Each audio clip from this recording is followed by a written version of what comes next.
Hello बच्चों, कैसे हो आप सब लोग? बढ़िया। ओके। तो हम बच्चे कर रहे हैं सॉलिड स्टेट फिजिक्स का सब्जेक्ट, जो कि बीएससी फाइनल ईयर में आपको पढ़ाया जाता है। तो सॉलिड स्टेट फिजिक्स में अभी तक हमने यूनिट सेल समझा, क्रिस्टल लैटिस क्या होता है इसके बारे में देखा। लास्ट एक दो लेक्चर्स में हमने सिमेट्री ऑपरेशंस को भी स्टडी करा था कि अगर हम किसी भी पैटर्न को एज ए क्रिस्टल स्ट्रक्चर मानना चाहते हैं, उसको बनाना चाहते हैं, तो उसके लिए कुछ सिमेट्री ऑपरेशंस हैं जो वो फॉलो करता है। उसके बेसिस पे हमने देखा कि हमारे पास कुछ ब्रेविस लैटिस होते हैं जो हमारे पास डिफाइन करते हैं कि इतने तरह की क्रिस्टल स्ट्रक्चर्स हो सकती हैं। तो जिन बच्चों ने वो लेक्चर्स नहीं देखे, आप प्लेलिस्ट में चेकआउट कर सकते हैं। आज के लेक्चर में बच्चे हम बहुत इंपॉर्टेंट टॉपिक करने वाले हैं, विच इज़ मिलर इंडिसेस। ये जो मिलर इंडिसेस है बच्चे, वो बेसिकली सेट ऑफ इंटीजर्स होते हैं जिनकी हेल्प से हम क्रिस्टल के अंदर जो पैरेलल प्लेन्स होते हैं, सेट ऑफ पैरेलल प्लेन्स, उनको आइडेंटिफाई करते हैं, उनको रिप्रेजेंट करते हैं। Not even planes, even directions भी। अगर आपके पास एक क्रिस्टल स्ट्रक्चर है और आप एक ओरिजिन से किसी पर्टिकुलर डायरेक्शन में देख रहे हो, तो आपको एटम्स एक लाइन में नज़र आएंगे एक पर्टिकुलर डायरेक्शन के अंदर। उस डायरेक्शन को रिप्रेजेंट करने के लिए या डिपिक्ट करने के लिए जिन इंटीजर्स को यूज़ किया जाता है, they are called Miller indices. अब मिलर इंडिसेस अगर आपको किसी प्लेन के लिए पता है, तो आप उन प्लेन्स के इन बिटवीन कितनी इंटरप्लेनर स्पेसिंग है वो भी फाइंड कर सकते हो, जो सेट ऑफ पैरेलल प्लेन्स हैं। तो मिलर इंडिसेस का टॉपिक बहुत इंपॉर्टेंट है। आपको एग्जाम पॉइंट ऑफ व्यू से मिलर इंडिसेस गिवन हो सकते हैं और पूछा जा सकता है कि भाई इनके मिलर इंडिसेस के कॉरस्पॉन्डिंग जो प्लेन्स हैं उनको ड्रॉ करो। ठीक है, तो ड्रॉ करने के लिए पूछा जा सकता है, या मिलर इंडिसेस गिवन होंगे और आपको इंटरप्लेनर स्पेसिंग, मतलब जो पैरेलल सेट ऑफ प्लेन्स हैं उनके बीच में कितनी स्पेसिंग है क्रिस्टल के अंदर, वो भी आपको फाइंड करने के लिए पूछी जा सकती है। जैसे कि बच्चे आपको पता है कि जो क्रिस्टल होता है हमारा, वो 3D के अंदर अगर हम पॉइंट्स लगा दें स्पेस के अंदर एक रेगुलर पैटर्न के अंदर, तो वो क्रिस्टल है। तो अगर आप एटम्स को इमेजिन करो ना, तो आपको एक ऐसे पूरा प्लेन नज़र आएगा एटम्स का। एक यहाँ प्लेन होगा, एक उसके पैरेलल होगा, एक उसके पैरेलल होगा। अगर आप किसी और डायरेक्शन में देखोगे तो हो सकता है ऐसे तिरछा भी एक आपको ऐसे टेढ़ा प्लेन भी नज़र आए। तो ऐसे पैरेलल प्लेन्स जो क्रिस्टल के अंदर नज़र आएंगे, उनको रिप्रेजेंट करने के लिए मिलर इंडिसेस यूज़ होते हैं। ठीक है, तो चलिए थोड़ा सा इसके बारे में लिखते हैं और फिर समझेंगे कि हमें कैसे ड्रॉ करने हैं प्लेन्स अगर हमें मिलर इंडिसेस गिवन है।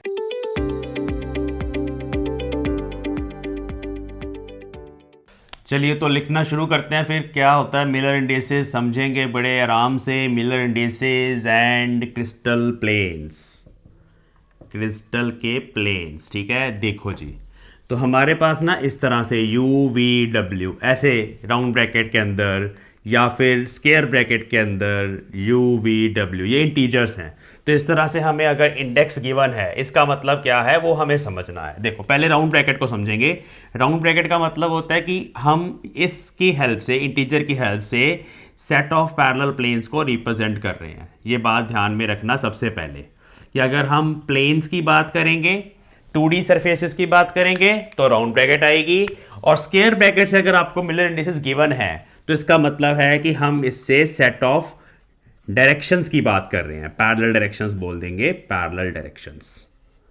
ठीक है, एक और इंपॉर्टेंट बात, ये जो भी हम इंटीजर लेते हैं, दे शुड बी स्मॉलेस्ट। अब ये स्मॉलेस्ट किससे छोटे से छोटे होने चाहिए, ये हमें समझना है। छोटे छोटे होने चाहिए। देखो एक सिंपल एग्जांपल से पहले समझेंगे। 2D के अंदर ये हमारे पास x डायरेक्शन है, ये y डायरेक्शन है। यहाँ पे लेट अस सपोज ये ग्राफ पेपर बना देते हैं हम ऐसे, 1 2 3 4 5, ये सारे बॉक्सेस का साइज सेम है, ऐसे मान लो आप। तो ये पॉइंट होगा, ये 0 0 है, ये पॉइंट होगा 1 0, ये पॉइंट होगा 2 0, ये होगा 3 0, ये होगा 4 0। ऐसे ही यहाँ पे देखो, ये x एक्सिस बढ़ा था, इधर y बढ़ेगा। यहाँ होगा 0 1, यहाँ होगा 0 2, यहाँ होगा 0 3। ऐसे सारे पॉइंट्स हम लगा सकते हैं। जैसे ये वाला पॉइंट है, तो ये होगा 1,1। ये मैं सिर्फ अभी कोऑर्डिनेट्स की बात कर रहा हूँ, इसमें राउंड ब्रैकेट का मतलब कोऑर्डिनेट है। यहाँ पे क्या होगा 2,2, यहाँ पे क्या होगा 3,3। तो इस तरह से अब यहाँ पे अगर हम एक डायरेक्शन को बनाएं, ये डायरेक्शन ओरिजिन से एक लाइन पास कर रही है जो इन पॉइंट्स में से होकर ऐसे जा रही है। अब ऐसे आप वेक्टर तो ड्रॉ करते ही हो। अब ये जो डायरेक्शन है, ये एक क्रिस्टल के अंदर है, जो हमने 2D ब्रेविस लैटिस पढ़े हैं ना, उसके अंदर आप इमेजिन कर सकते हो कि ये हमारा एक ब्रेविस लैटिस है उसके अंदर हमने एक ये डायरेक्शन ड्रॉ करी है। अब इसको कैसे रिप्रेजेंट करें, देखो यहाँ 1 1 भी सेम डायरेक्शन बता रहा है, 2 2 भी सेम डायरेक्शन बता रहा है, 3 3 भी सेम डायरेक्शन बता रहा है। हमें कौन सा लेना है, स्मॉलेस्ट इंटीजर्स का सेट। अगर आप इस डायरेक्शन को रिप्रेजेंट करना चाहते हो तो आप इसके मिलर इंडिसेस 1,1 दोगे, क्योंकि डायरेक्शन के लिए स्क्वायर ब्रैकेट है, जैसे मैं आपको बता रहा हूँ शुरू से। ये समझने वाली चीज़ है। इसके नोट्स आपको मिलेंगे, मैं इसकी PDF बना के अपने इस चैनल के नीचे, इस वीडियो लेक्चर के नीचे लिंक डालूंगा, वहाँ से आप इसको डाउनलोड कर लेना, या मैं टेलीग्राम ग्रुप के अंदर भी शेयर करूँगा इसके नोट्स। तो अभी आप समझ लो। तो ये स्क्वायर ब्रैकेट से हो गया। अब ऐसे ही एक और डायरेक्शन बनाते हैं। यहाँ पे अगर मैं ये डायरेक्शन बना दूँ लाइक दिस, अब ये इसके पैरेलल है, बिल्कुल ऐसे जा रही है ना, इसके पैरेलल है। अब ये कौन कौन से कोऑर्डिनेट से निकल रही है, ये हमारे पास 1 0 है, यहाँ पे ये कोऑर्डिनेट बन जाएगा x की वैल्यू 2, y की वैल्यू 1। यहाँ पे ये कोऑर्डिनेट बन जाएगा x की वैल्यू 3, y की वैल्यू 2। तो ये भी है हमारे पास। अब इसको कैसे रिप्रेजेंट करें, देखो ये उसके पैरेलल है, तो इस डायरेक्शन को भी सेम मिलर इंडिसेस ही रिप्रेजेंट करती हैं। इसीलिए बोला जाता है कि सेट ऑफ पैरेलल डायरेक्शंस को रिप्रेजेंट करने के लिए हम इस तरह से स्क्वायर ब्रैकेट्स यूज करते हैं। अभी यहाँ पे दो दो वैल्यूज इसलिए हैं क्योंकि हम 2D की बात कर रहे हैं। 3D के अंदर अगर आपने डायरेक्शंस को रिप्रेजेंट करना है तो कैसे करेंगे, उसके लिए एक डायग्राम बना के समझाता हूँ आपको। ये आप नोट डाउन कर लीजिए, वीडियो को पॉज करके, आपको पता रहे कि कैसे डायरेक्शन बताई है। अब हम 3D की बात करेंगे। 3D के अंदर भी डायरेक्शंस का ना ऐसे पॉइंट समझना ज़रूरी है, वह इतना इंपॉर्टेंट नहीं है लेकिन समझना ज़रूरी है। देखो 3D के अंदर हम एक स्टेलेटिस बनाते हैं पहले।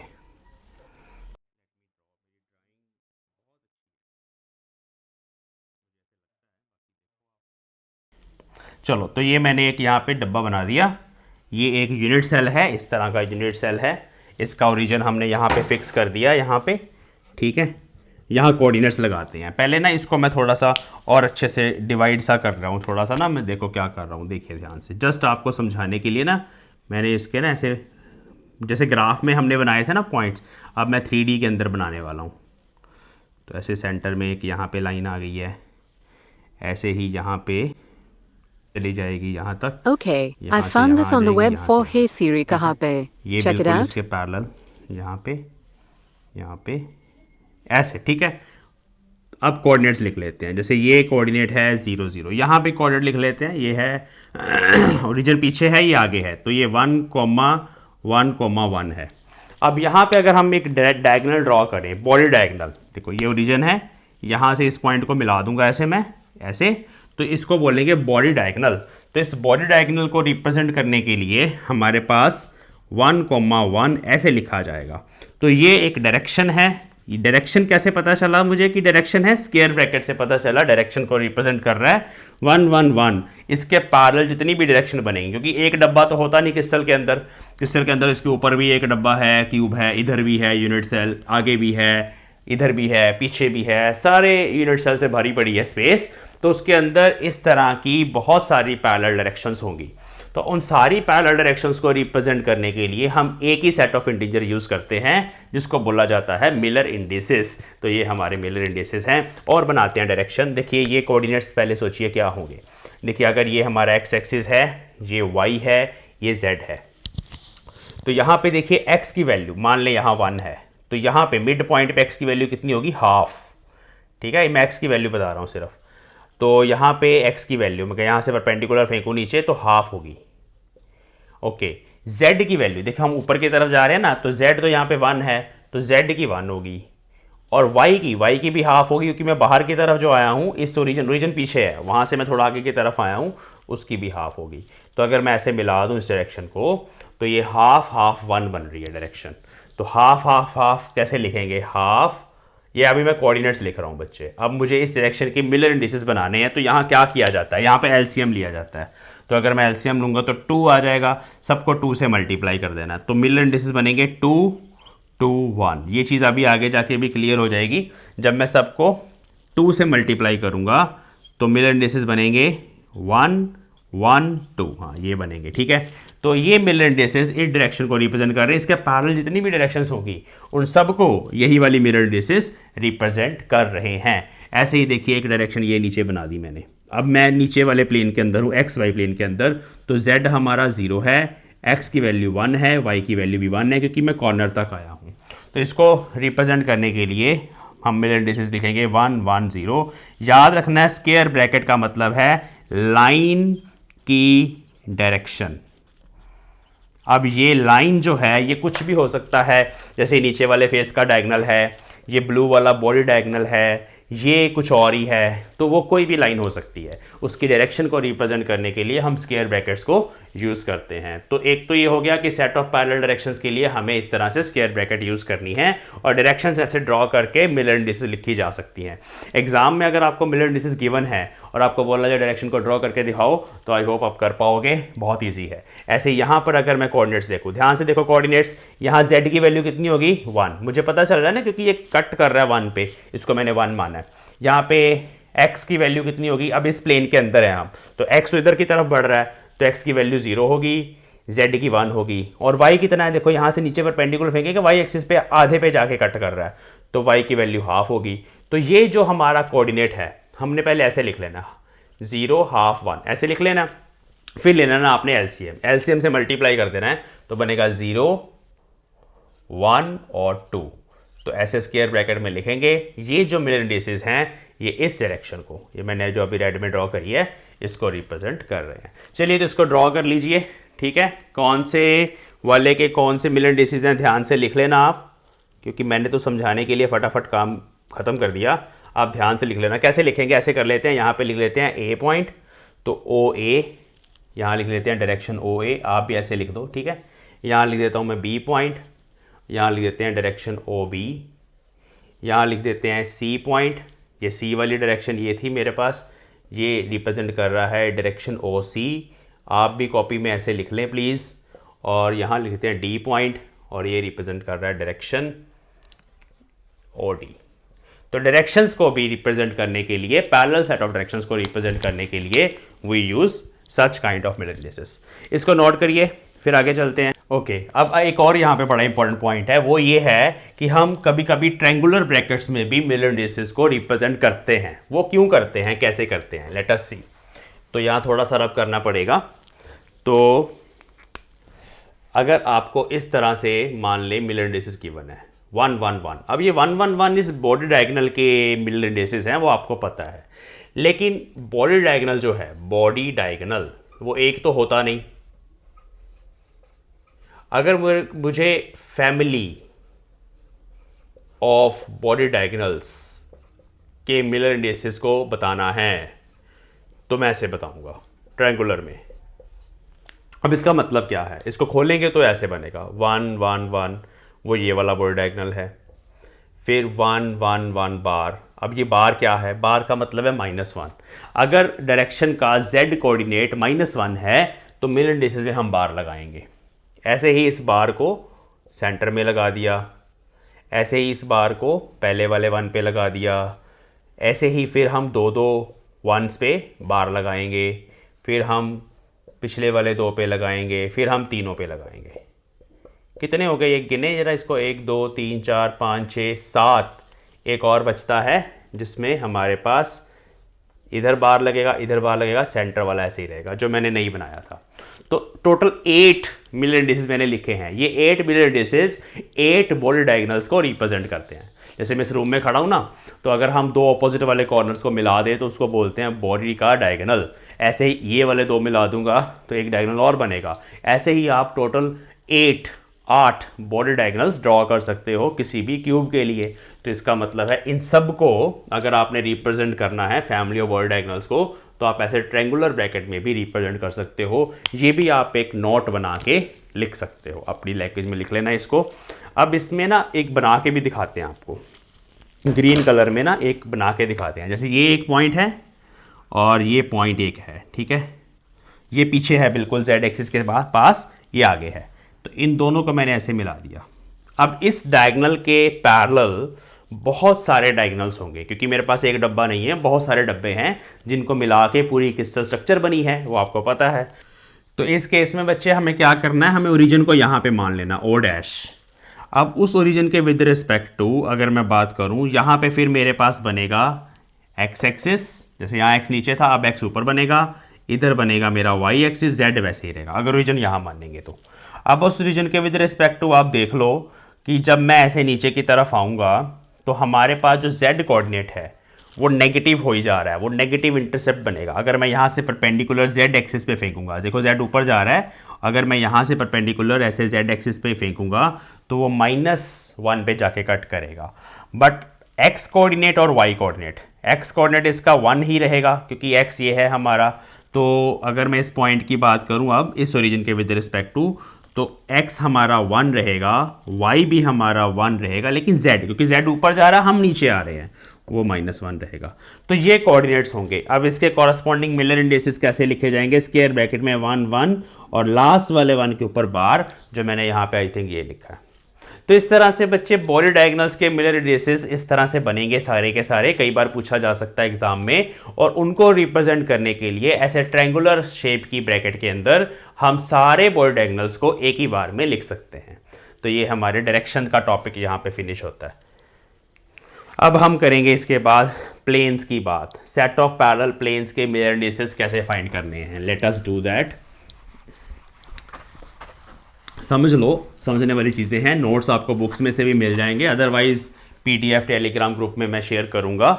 ओके, तो अभी हम बात करेंगे हाउ टू राइट या फाइंड मिलर इंडिसेस, कैसे निकालेंगे Miller indices of a set of planes. अब हम प्लेन्स की बात करने वाले हैं। प्लेन्स के केस में इस तरह से यू वी डब्ल्यू को राउंड ब्रैकेट्स के अंदर लिखा जाता है। देखिए कैसे करना है। मान लो आपके पास एक क्रिस्टल स्ट्रक्चर है, 3D के अंदर एक क्रिस्टल लैटिस है, उसके अंदर आपने कहीं पे ओरिजिन माना, ऐसे ओरिजिन माना, इस डायरेक्शन में आपने एक्स एक्सिस मान लिया, यहाँ जेड मान लिया, यहाँ वाई मान लिया। देखिए जब भी एक्स और वाई, एक्स से वाई की तरफ फिंगर्स घुमाए ना तो जेड आना चाहिए, right hand thumb rule follow होता है यहाँ पे, इस बात का ध्यान रखना। अब ओरिजिन से आपने फंडामेंटल ट्रांसलेशनल वेक्टर बनाने हैं जो भी हैं उस यूनिट सेल के अकॉर्डिंग। जैसे ब्रेविस लैटिस हमने पढ़ा है तो हो सकता है तीनों बराबर हों। अगर हम बात करें सिंपल क्यूबिक की तो तीनों ए बी सी आपस में एक दूसरे के इक्वल होते हैं, फंडामेंटल ट्रांसलेशनल वेक्टर्स। इनको हम पहले ड्रॉ कर देंगे ओरिजिन से ऐसे, फिर उसके बाद आपने पॉइंट्स लगा लेने हैं। इतने ही डिस्टेंस पे एक पॉइंट यहाँ आएगा, उतने ही डिस्टेंस पे एक पॉइंट, ऐसे इन्फिनिटी तक जा रहा है ये। सेम यहाँ पे ये C होगा, ये 2C होगा, ये 3C होगा, यहाँ लेते हैं 2C होगा, यहाँ 3C होगा, यहाँ होगा A, यहाँ होगा 2A और यहाँ होगा 3A। सिमिलरली इस सेक्शन में भी यहाँ B आएगा, यहाँ 2B आ जाएगा और ऐसे और आगे चले जाएंगे, यहाँ पे हमारे पास 3B आ जाएगा। ठीक है, तो ऐसे सबसे पहले ना हम इस तरह से इमेजिन कर लेते हैं कि क्रिस्टल लैटिस के अंदर ये फंडामेंटल ट्रांसलेशनल वेक्टर के टर्म्स में ये पॉइंट्स हैं हमारे पास। अब मान लो आपको कोई भी आर्बिट्रेरी प्लेन दे रखा है इस तरह से, मान लो ये प्लेन यहाँ पे 3 पे है, यहाँ 2 पे कट कर रहा है, यहाँ 1 पे, कोई भी प्लेन ऐसे हो सकता है। तो ये रेड कलर में एक प्लेन मैंने रिप्रेजेंट कर दिया, इसको शेड भी कर सकते हैं ऐसे। अब ये एक प्लेन क्रिस्टल के अंदर है, अगर कोई एटम यहाँ पे पड़ा है, एक एटम यहाँ पड़ा है, एक एटम यहाँ पड़ा है, तो ये प्लेन उन एटम में से निकलेगा। तो बेसिकली क्रिस्टल का एक प्लेन इससे रिप्रेजेंट हो रहा है रेड प्लेन से। ऐसे इसके पैरेलल, अगर ये कहीं ऐसे टेढ़ा पड़ा हुआ है ऐसे, इसके पैरेलल जितने मर्जी इन्फानाइट नंबर ऑफ प्लेन्स आप इमेजिन कर सकते हो, इवन इसके नीचे भी और इसके ऊपर भी। उन सबको रिप्रेजेंट करने के लिए एक ही मिलर इंडिसेस होते हैं। तो ये हमारे पास कैसे ड्रॉ करने हैं ये हम समझेंगे, कैसे फाइंड करने हैं। तो सबसे पहला काम हमारा ये होता है कि हमें इंटरसेप्ट फाइंड करना होता है। फाइंड इंटरसेप्ट, ये सबसे इंपॉर्टेंट काम। Intercept of the plane on the coordinate axis, coordinate axis. ठीक है, तो हमारे 3 कोऑर्डिनेट एक्सिस है, यहाँ पे हम उसको ऐसे मान लेंगे जैसे x intercept n1a, n1 is the number integer, a is the fundamental translational vector, y intercept होगा लेट अस सपोज n2b और z होगा n3c, क्योंकि ये डिफरेंट इंटीजर हो सकते हैं और ए बी सी भी डिफरेंट हो सकते हैं। किसी किसी केस में ए और बी और सी आपस में इक्वल होते हैं, वो अलग बात है। जनरल सेंस में हम ऐसे इंटरसेप्ट लिख सकते हैं। तो सबसे पहला काम हमारा होता है इंटरसेप्ट फाइंड करना। उसके बाद दूसरा काम होता है टेक रेसिप्रोकल्स। ये बहुत शॉर्ट में बता रहा हूँ आपको। Reciprocals of n1 n2 n3, ये जो 3 इंटीजर्स आएंगे हमारे पास उनके रेसिप्रोकल्स लेने हैं। मतलब 1/n1 चाहिए, 1/n2 चाहिए और 1/n3 चाहिए। थर्ड स्टेप, इनका लेना हमें LCM। Multiply 1/n1, 1/n2, 1/n3, तीनों को राउंड ब्रैकेट के अंदर इस पूरी चीज़ को मल्टीप्लाई करना है by the LCM of least common factor of n1 n2 and n3। इनका LCM लेके उससे मल्टीप्लाई कर लेना आपको। फिर उसके बाद हमारे पास जो भी आंसर आएगा वो हमारे पास मिलर इंडिसेस आएंगी, तो that will be the answer to get HKL। तो हम ना मिलर इंडिसेस को HKL से भी बुक्स में डिनोट कर लेते हैं या UVW से डिनोट कर लेते हैं, तो वो आपकी इच्छा, आप जो मर्जी नोटेशन यूज़ कर सकते हो। अब हमें करनी है एग्जाम्पल, आपके सामने है। हमारे इंटरसेप्ट क्या है, देखो एक्स एक्सिस पे जहाँ पे ये प्लेन कट कर रहा है A, तो हमारा एक्स इंटरसेप्ट आया A, मतलब 1A लिख सकते हो आप। Y इंटरसेप्ट आया हमारा ये 2C और Z इंटरसेप्ट आया हमारा 3B। तो इस तरह से हमने 3 इंटरसेप्ट ले लिए। फिर उसके बाद हमें n1 n2 n3 लिखना है। तो n1 हमारा 1 है, n2 ये n1 है, ये n2 है, ये n3 है, n2 2 है, n3 3 है। इनके रेसिप्रोकल 1 बाय, पहले LCM ले लेते हैं। इनका LCM 6 आएगा, आप करके देख लीजिए, 6 आएगा LCM। फिर हम इसको ऐसे लिख लेंगे, HKL फाइंड करने के लिए, HKL मिलर इंडिसेस को फाइंड करने के लिए हम 6 से इनके रेसिप्रोकल को मल्टीप्लाई करेंगे। तो 6/1, 2/6/2 और 6/3। देखो ना रेसिप्रोकल क्या है, 1/1, 1/2, 1/3, ये रेसिप्रोकल्स थे। उनको LCM से मल्टीप्लाई करना है। सॉल्व करेंगे तो आएगा 6, 3 एंड 2। तो ये जो मिलर इंडिसेस आए हैं ये इस पर्टिकुलर प्लेन को रिप्रेजेंट कर रहे हैं। तो ये बड़ा इजी है, हमारा एक एग्जांपल से हमने समझा इसको। तो आप ये पॉइंट्स नोट कर लीजिए कि अगर हमें किसी प्लेन के मिलर इंडिसेस फाइंड करने हैं तो कैसे करने हैं। ये स्टेप्स सारे आप कॉपी पे नोट करिए, hurry up. Okay, I hope आपने इसको नोट डाउन कर लिया। अब हमारे पास एक इम्पॉर्टेंट नोट है जो कॉम्पिटिटिव एग्जाम्स में आपके काम आएगा। Late us right. तो note,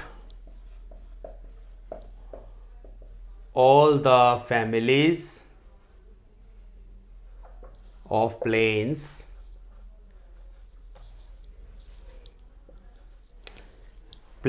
whose Miller indices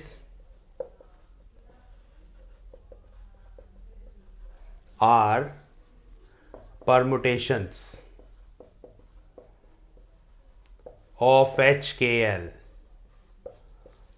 are क्रिस्टेलोग्राफिकली, अब ये क्या होता है,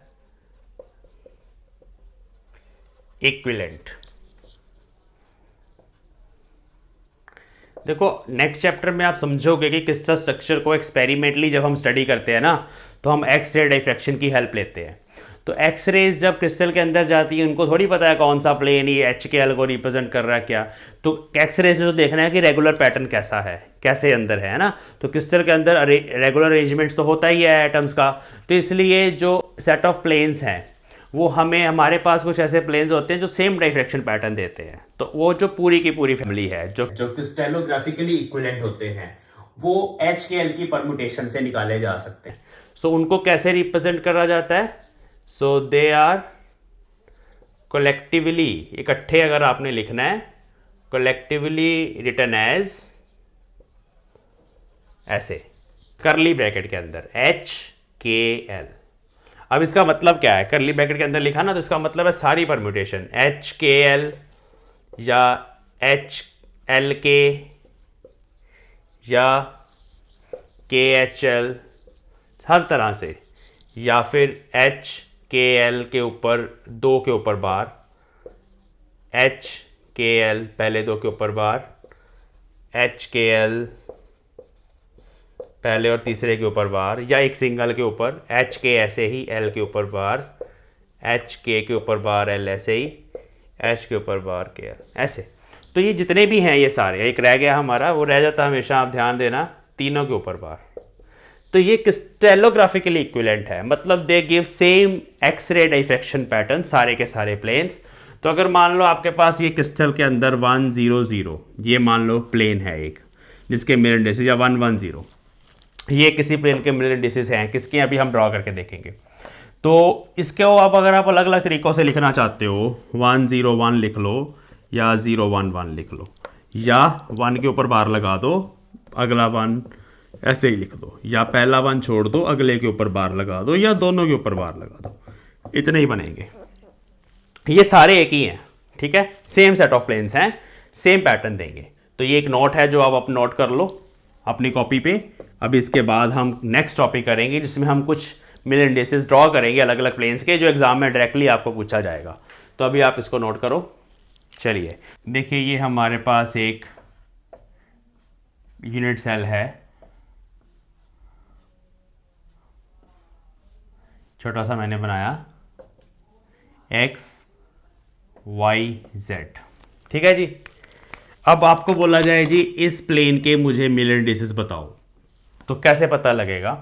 आपने देखना है कि ये वाला प्लेन तीनों एक्सिस को कहाँ कहाँ कट कर रहा है, बड़ा ज़रूरी है ये समझना। ये प्लेन तीनों को कहाँ कहाँ कट कर रहा है। देखो ये 0 है, ये 1 है, ये एक यूनिट सेल है, इसको 1 मानेंगे। ये सारी साइड्स 1 ही हैं, तो इसलिए ये कोऑर्डिनेट 1 रहेगा, ये भी 1 रहेगा, ये भी 1 रहेगा। बट अभी ध्यान से समझो कि ये जो प्लेन है ये एक्स एक्सिस को ऐसे कट करके जा रहा है, तो एक्स एक्सिस को ये कहाँ कट कर रहा है? तो आई एम राइटिंग इंटरसेप्ट। सबसे पहला स्टेप यही था ना, intercept of plane on x axis, कहाँ कट कर रहा है? 1 पे। ऐसे ही on y axis, y axis को कहाँ कट करेगा? देखो ये तो वाई के पैरेलल है, ये हमारा वाई एक्सिस, ये हमारा प्लेन, तो plane is parallel to Y axis. अगर ये उसके पैरेलल है तो कहाँ कट करेगा? इन्फिनिटी पे। ऐसे ही ऑन जेड एक्सिस कहाँ कट करेगा बताओ? जेड ऐसे है हमारा, ऐसे बाहर की तरफ, और ये प्लेन भी ऐसे ही है, उसके भी पैरेलल है, तो उसको भी इन्फिनिटी पे कट करेगा। तो ये हमारा n1 है, ये हमारा n2 है, ये हमारा n3 है। तो पहला स्टेप हो गया। दूसरा स्टेप क्या होता है? इनके रेसिप्रोकल्स लेना। तो इनके रेसिप्रोकल्स आएंगे 1 0 0। तीसरा स्टेप होता है एलसीएम लेना, इसका एलसीएम भी 1 आएगा। नेक्स्ट स्टेप होता है एलसीएम से मल्टीप्लाई करना, तो वो भी 1 आएगा। तो ये प्लेन क्या है? 1 0 0, 100 से इसको रिप्रेजेंट करा जाएगा। एक और एग्जांपल करेंगे, आपको समझ आएगा और अच्छे से ध्यान से समझेंगे। देखिए ये ऊपर वाला प्लेन देखिए, ये मैंने वायलेट कलर में जो शेड किया ऐसे पड़ा हुआ है ये प्लेन, ये ऊपर वाली छत है आपके कमरे की। तो ये वाई एक्सिस को तो कट कर रही है 1 पे, लेकिन एक्स और जेड दोनों के पैरेलल है, तो इसके मिरर इंडिसेस क्या बनेंगे? वाई को कट कर रही है, एक्स और जेड दोनों के पैरेलल है। जिनके पैरेलल है वो 0 0, क्योंकि उनके इंटरसेप्ट बनेंगे इन्फिनिटी। ये वाला प्लेन एक्स एक्सिस को इन्फिनिटी पे जाके कट करेगा, जेड एक्सिस को भी इन्फिनिटी पे जाके कट करेगा। तो उन दोनों के लिए जिनको ये इन्फिनिटी पे कट करेगा उनके लिए मिरर इंडिसेस 0। तो ये इस तरह से 0 1 0 प्लेन है। ऐसे ही एक और करके देख लेते हैं, ये वाला प्लेन। तो इसके दोबारा से नहीं निकालने, क्योंकि ये सारे सेट ऑफ पैरेलल प्लेन्स के यही मिरर इंडिसेस हैं। आपको लगेगा सर ये तो एक्स एक्सिस को भी 0 पे कट कर रहा है। हाँ ऐसा ही है, बट आपको वो नहीं लेना, आपको ये प्लेन लेना है जो एक्स एक्सिस वहीं पे कट कर रहा है, वो उसके पैरेलल है। अगर यहाँ एक और प्लेन ड्रॉ करेंगे, यहाँ ड्रॉ करेंगे, यहाँ ड्रॉ करेंगे, वो सारे पैरेलल प्लेन्स 1 0 0 से ही रिप्रेजेंट करे जाते हैं। ऐसे ही हमारे पास ये फ्रंट वाला प्लेन है। फ्रंट वाला प्लेन मैं किस कलर से? रेड कलर से कर लेते हैं, रेड नहीं अभी यूज़ करा। ये फ्रंट वाला प्लेन मैंने रेड कलर से शेड कर दिया। अब ये नज़र आ रहा है कि ये फ्रंट वाला प्लेन जेड एक्सिस को कट कर रहा है, तो इसके मिरर इंडिसेस क्या होंगे? इस फ्रंट वाले प्लेन के जेड को कट कर रहा है 1 पे, तो वो 1 आएगा, बाकी दोनों आएंगे 0। ठीक है जी। तो इस तरह से मिरर इंडिसेस ड्रॉ करे जाते हैं। एक और एग्जांपल करते हैं, थोड़ी डिफरेंट सी। ये आप कॉपी पे ड्रॉ कर लेना साथ साथ, क्योंकि एग्ज़ाम में आपको बोला जाएगा कि ये ड्रॉ करके दिखाओ। तो बड़े ध्यान से देखना इस एग्जांपल को, बड़ी अच्छी एग्जांपल है।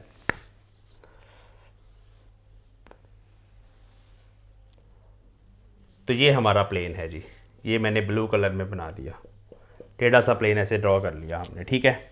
अब यहाँ 0 है, यहाँ 1 है, ये हमारी साइड्स 1 है ना।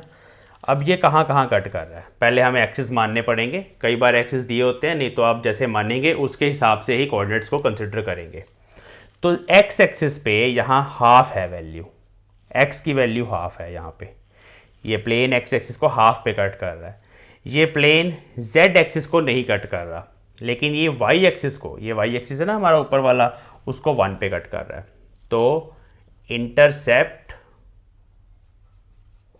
On Y is 1, intercept on X, यहाँ से देख लेंगे, intercept on x axis is half, और z के तो पैरेलल है, देखो ऐसे पड़ा है, और z एक्सिस हमारा ऐसे बाहर आ रहा है, तो उसके बिल्कुल पैरेलल है, z एक्सिस भी बाहर आ रहा है और ऐसे उसके पैरेलल है।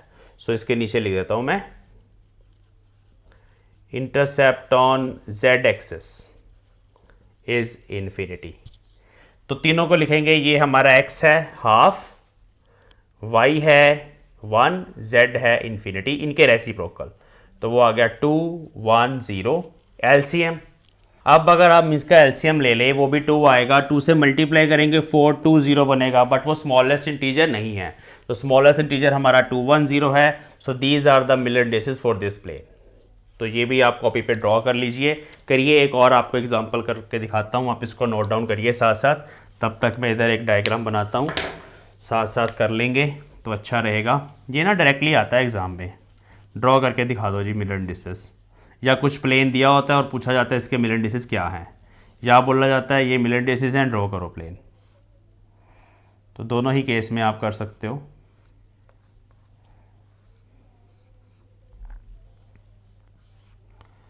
चलो, तो ये नेक्स्ट एग्जांपल है, ये हमारा एक्स एक्सिस, ये हमारा वाई एक्सिस, ये जेड एक्सिस। ओके, ये प्लेन है इस बार, ऐसे टेढ़ा सा प्लेन है, इसको मैं शेड कर देता हूँ, ऐसे पड़ा हुआ है, ठीक है। तो देखो y के तो पैरेलल है, ऐसे है ना प्लेन टेढ़ा सा, y एक्सिस के पैरेलल है, z को कट कर रहा है 1 पे, x को कट कर रहा है 1 पे, z को भी कट कर रहा है 1 पे, तो बनेगा x पे 1 पे कट कर रहा है, n1 इज 1, y को इन्फिनिटी पे कट कर रहा है, तो आप इन्फिनिटी लिखना चाहते हो लिख दो, तो सीधा रेसिप्रोकल करके 0, और z को भी 1 पे, तो ये इसके मिलर इंडिसेस है 1 0 1। तो इस तरह से आप अलग अलग प्लेन जितने मर्जी ड्रॉ करो, और भी आपको एग्जांपल्स आपकी बुक्स में से मिल जाएंगी। मेन है कि आपको इंटरसेप्ट पता चल जाए। जैसे ये प्लेन है टेढ़ा वाला, ये देखो y के बिल्कुल पैरेलल है, y से ऊपर जा रहा है और हमारा प्लेन भी ऐसे पड़ा हुआ है, तो ये चीज़ समझ आनी ज़रूरी है बस। अगर ये आप क्लियर हो गई तो फिर कोई बात नहीं। जैसे यहाँ पे देख लो, ये प्लेन है, ये y और z दोनों के पैरेलल था, तो वहाँ 0 0 आ गया, 0 0, ठीक है। चलिए नोट डाउन कर लीजिए ये एग्जांपल्स, आगे चलेंगे फिर।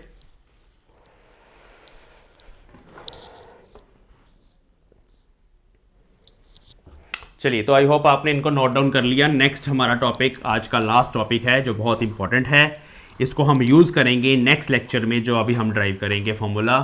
क्या है वो फॉर्मूला? वो है distance between lattice planes, distance between lattice planes, HKL, और इसको हम इंटरप्लेनर स्पेसिंग भी बोलते हैं।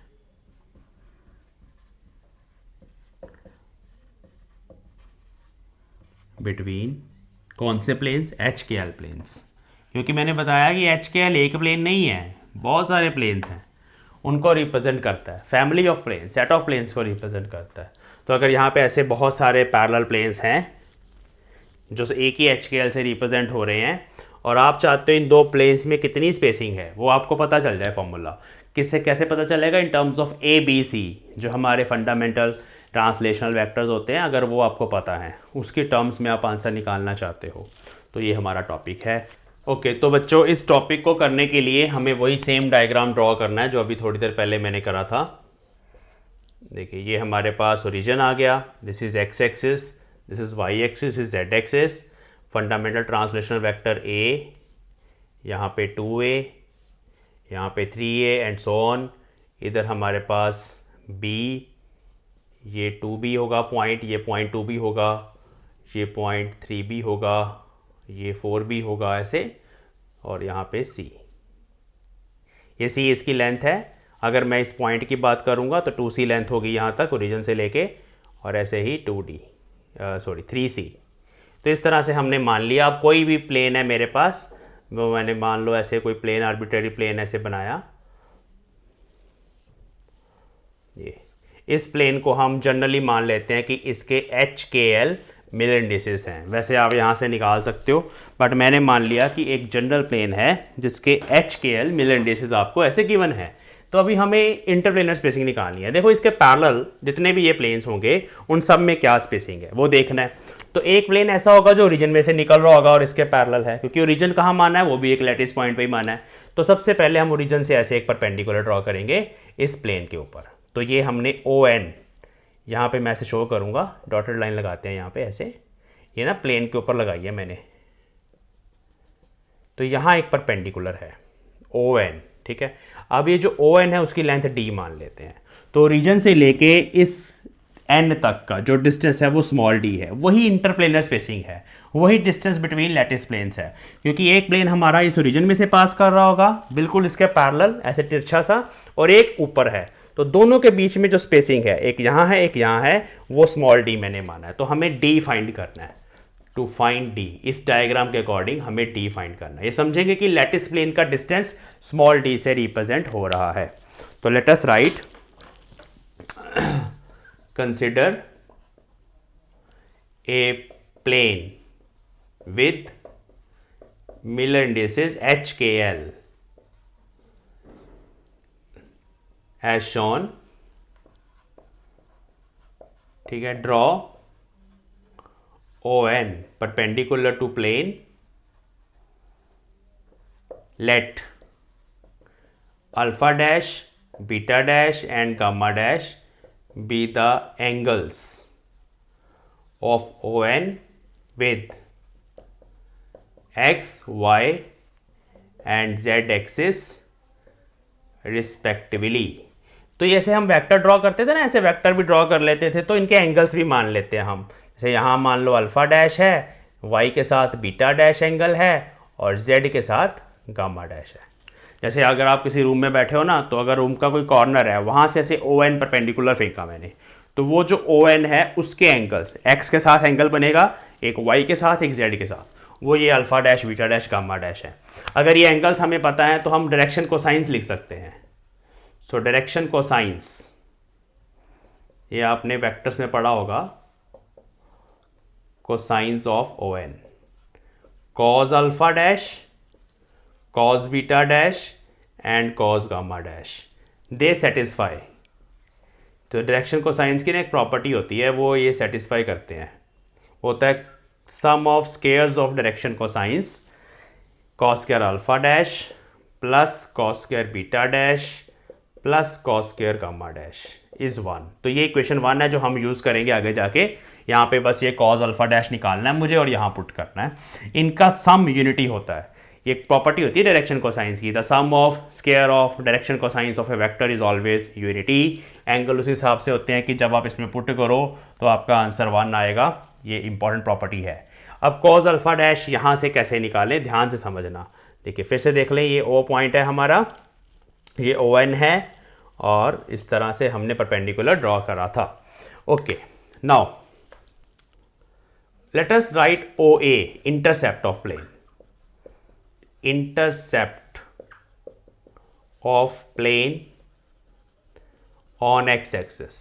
ध्यान समझेंगे, ये हमारा x एक्सिस है, ये ओरिजिन है, इंटरसेप्ट ये हमारा प्लेन है, कहाँ कटा, यहाँ पे जाके कहाँ काटा, वो A पॉइंट मैंने मान लिया। तो OA जो है वो इंटरसेप्ट है, इज OA। और ये इंटरसेप्ट किसके बराबर है, इसको हम मानेंगे H, इसको हम लिखेंगे N1A। तो ये इंटरसेप्ट किसके बराबर होता है, ये होता है N1A। यहाँ चलो 3A है, लेकिन अगर जनरल सेंस में बात करनी है तो N1A, ये आपको पता लग गया। इसके अलावा हमें ये भी पता है कि जो हमारा 1/N1 होता है वो हमारा H होता है। तो मतलब जो N1 है वो हमारे पास 1/H है। ये कैसे आया ये पता है ना आपको, मैंने अभी बताया था कि हम इंटरसेप्ट्स का क्या करते हैं, रेसिप्रोकल 1/n1, वो मिलर इंडिसेस होती हैं h, ठीक है, वो हम मिनिमम वाला लेके चल रहे हैं, तो अभी हमने एलसीएम से मल्टीप्लाई नहीं किया, वो उसकी कोई टेंशन नहीं है, तो हमने जस्ट लिख लिया कि n1 यहाँ से 1/h है, इसको हम यहाँ पुट कर देंगे, तो OA क्या बनेगा, OA बन जाएगा A/h, तो ये हम सेव करके रखेंगे। ऐसे ही intercept of plane on y axis वो बनेगा OB, यहाँ B पॉइंट लिख देते हैं, OB, वो क्या होगा, OB वो होगा इसके हिसाब से B/k, और intercept of plane on z axis वो क्या होगा, OC, यहाँ C पॉइंट मान लो भाई, तो वो क्या होगा, B की जगह C, स्मॉल c/l। तो ये तीनों इंटरसेप्ट हमें मिल चुके हैं जो हम भी हमारे काम आएंगे। Now I take triangle OOAN, ये एक ट्रायंगल है, मैंने पर्पल में ड्रॉ कर दिया, यहाँ पे परपेंडिकुलर है, वो हमने पूरे प्लेन पे ऐसे परपेंडिकुलर फेंका हुआ है, तो राइट एंगल ट्रायंगल पूरा लिखते हैं, राइट एंगल ट्रायंगल OAN। यहाँ से देखो ये हमारा एंगल है अल्फ़ा, तो मैं इसे बना रहा हूँ, ये n पॉइंट है, ये हमारा n परपेंडिकुलर गिरा था वहाँ जाके, तो यहाँ मैंने n लगा दिया, ये हमारा O है ON, तो ये हमारा A है, तो ये देखो ON OA, OA और ON में एंगल अल्फ़ा डैश था, ON और OA में एंगल अल्फ़ा डैश बना देंगे। यहाँ से कॉज अल्फ़ा डैश, कॉज क्या होता है, बेस अपॉन हाइपोटेन्यूज, देखो बेस ये बनेगा अगर ये एंगल अल्फ़ा है, सामने वाला परपेंडिकुलर होता है, बेस अपॉन हाइपोटेन्यूज मतलब ON अपॉन OA। तो ON हमारे पास कितना है, ON ये है D के बराबर, स्मॉल d, और OA हमारा कितना है, A/h, तो A यहाँ रहेगा, h ऊपर आएगा, ठीक है जी, इतना बात समझ आ गई। तो ये बना DH/A, cause alpha dash is DH/A। ऐसे ही कॉज बीटा डैश DK/B, और कॉज गामा डैश DL/C। तो ये हमारे पास तीन अलग अलग ट्रायंगल्स मानने पड़ेंगे, अभी मैंने सिर्फ ये वाला ट्रायंगल लिया था, ऐसे ही हमारे पास जो बीटा एंगल बन रहा है, बीटा डैश, वो इस ट्रायंगल के अंदर बन रहा है, वो भी राइट एंगल ट्रायंगल है, वहाँ से जब आप कॉस बीटा डैश निकालोगे तो ये यही आएगा, तो आप सिमिलरली करके लिख सकते हो, कोई टेंशन नहीं है। तो ये बच्चे हमने तीनों निकाल लिए डायरेक्शन कोसाइंस, जिनको अब हम इक्वेशन 1 में पुट करेंगे। तो आप यहाँ तक नोट करिए, पहले वीडियो पॉज करके इतना लिखिए। ओके, तो अब मैं यहाँ पुट कर रहा हूँ तीनों वैल्यूज़ जो वहाँ पे मैंने फाइंड करी हैं। कलर चेंज कर लेते हैं ताकि थोड़ा पता चल जाए। तो cos square alpha dash, cos square alpha dash मतलब d square h square by a square, plus cos square beta dash d square k square by b square, plus d square l square by c square equal to 1। D square common ले लो, 1 by h square by a square plus k square by b square plus l square by c square. D का square हटा दो यहाँ से, under root. तो ये हमारा आंसर है, रेड कलर में नज़र आ रहा होगा आई थिंक, ये हमारा आंसर है। अगर आपको किसी भी क्रिस्टल के लिए फंडामेंटल ट्रांसलेशनल वेक्टर्स गिवन है ए बी सी, और मिलर डिस्टेंस उस प्लेन की गिवन है जिसके बीच में आप डिस्टेंस निकालना चाहते हो, इंटरप्लेनर स्पेसिंग निकालना चाहते हो, तो वो HKL गिवन है। तो यहाँ आप पुट कर दोगे, आपको इंटरप्लेनर स्पेसिंग मिलेगी। ये बहुत इंपॉर्टेंट टॉपिक है, आगे जाके बहुत काम आएगा हमारे, इस फॉर्मूले को याद करो। अब इसके बाद स्पेशल केस भी हैं इसके। तो जैसे हमारा एक सिंपल सा केस होता है कि अगर हम क्यूबिक सिस्टम की बात करें, ए बी सी तीनों बराबर होते हैं, तो जब ये तीनों इक्वल होंगे, नीचे एलसीएम ए स्क्वायर आएगा, अंडर रूट के अंदर बाहर चला जाएगा, तो डी का सीधा फॉर्मूला बन जाएगा, ए ऊपर जाके नीचे आ जाएगा H square plus k square plus l square. तो इस तरह से जितने भी हमने ब्रेविस लैटिस पढ़े हैं, कई किसी में ए और बी बराबर होते हैं लेकिन सी इक्वल नहीं होता, यहाँ सी आएगा।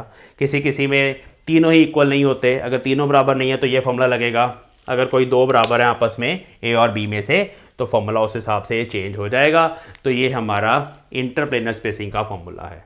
आई होप आपको पूरा क्लियर हुआ, समझ आया। डायग्राम को बनाओ, डायग्राम को अच्छे से प्रैक्टिस करो, ये ट्रायंगल समझ लो, ध्यान से सोच लेना इसके बारे में। फिर भी कोई डाउट हुआ तो आप कमेंट सेक्शन में लिख सकते हो। I will try to answer your queries. इसके नोट्स आपको मिलेंगे, लिंक डिस्क्रिप्शन में आएगा, लेकिन अभी नहीं आएगा, जब यूनिट पूरा कंप्लीट हो जाएगा तब हर वीडियो के नीचे इसका लिंक आपको मिलेगा। तो हम नेक्स्ट क्लास में मिलेंगे। नेक्स्ट क्लास में हम नेक्स्ट टॉपिक करेंगे जिसमें हम पैकिंग फ्रैक्शन क्या होती है, वॉल्यूम कैसे निकालना है, वो सब चीज़ें देखेंगे क्या क्या है। अलग अलग तरह के यूनिट सेल जो होते हैं, बॉडी सेंटर्ड, फेस सेंटर्ड और सिंपल क्यूबिक क्रिस्टल्स जो होते हैं, उन सब के केस में पैकिंग फ्रैक्शन वगैरह निकालनी है, वो नेक्स्ट क्लास में देखेंगे। So thanks for watching, thank you.